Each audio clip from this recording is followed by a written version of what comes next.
আমি কালী পুজোতে শঙ্খ বাজা প্রতিযোগিতা ইস্যু এবছর নাম দেবে, তাই বাড়িতে শাঁখ বাজানো প্র্যাকটিস করছে।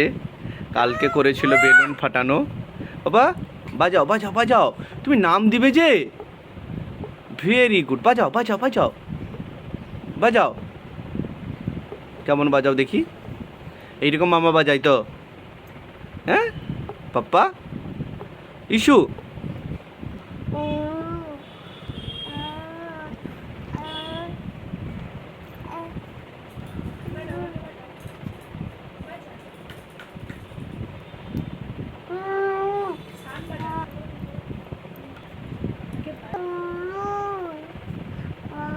তুই তো ফার্স্ট হয়ে যাবি রে। ওই তোর নামটা দিয়ে দিব, তুই ফার্স্ট হয়ে যাবি তো। হ্যাঁ তুই তো ফার্স্ট হয়ে যাবি শঙ্খ বাজানো প্রতিযোগিতায়। হ্যাঁ